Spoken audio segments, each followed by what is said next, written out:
Manjan, prap tek ty se të njëjtën pyetje kam dhe për panelin pastaj. Pra nga numri 2 i partisë, nga bashkëpunëtori i afërt i kryeministrit Rama, nga njeriu që dilte dhe mbronte thuajse çdo ditë paktën edhe pas arrestimit, tek ai që mezi priti të hidhte firmën sot për ta shkarkuar. Çfarë ndodhi në gjykimin tënd mes Ramës dhe Veliajt?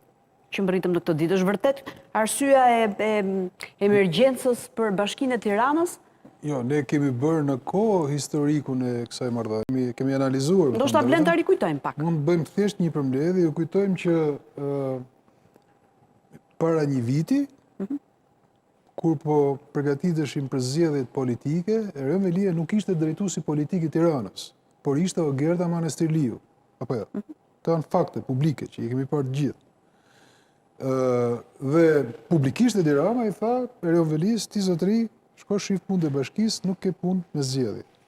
Ndërkohë që deri në këtë moment, Erën Velia ishte drejtuesi politik i Partisë Socialiste në qarkun e Tiranës, jo vetëm në Bashkinë e Tiranës. Kjo është e para. E dyta, paralelisht me këtë fillon çështja e SPAK-ut, pra fillon një çështje që kemi analizuar dhe së analizuar, dhe çuditërisht janë domethënë veprimet e drejtësisë koincidojnë me agjendën politike. Koincidojnë? Absolutisht koincidojnë, mund të jetë dhe koincidencë, po fakti është që koincidojnë. Okej. Pastaj a është me qëllim apo me marmallat, këtë nuk e di. Se themi dot. Mund ta themi, kushdo që të vendoset spekulojë, mund ta bëj këtë gjë. Është krejtësisht i lirë ta bëj. Dyshimi është gjithmonë i pranishëm në tilla raste, por fakti është që në këtë periudhë janë ushtuar përpjekjet e drejtësisë, e SPAK-ut kundër Erën Velis, derisa ngjarjet kulmojnë në janar shkurt të këtij viti.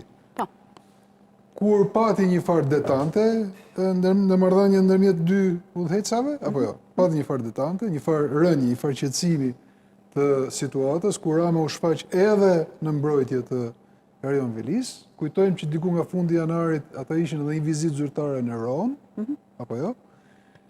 Dhe krejt papritur vjen arrestimi, i cili i ngrin edhe një herë gjithë situatën.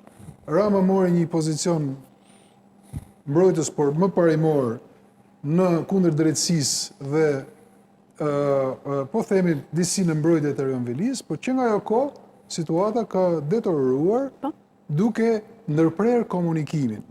Dhe ndoshta edhe kjo është një nga arsyet pse Rama ka zgjedhur të jetë në krye të këtij procesi përfundim, se tani ky është procesi i varrimit, më thon drejtën, sa ky është procesi i varrimit. Po kjo që ka ndodhur pas asamblesë së këtij varrimit, ata e vranë në asamble, politikisht u vraj.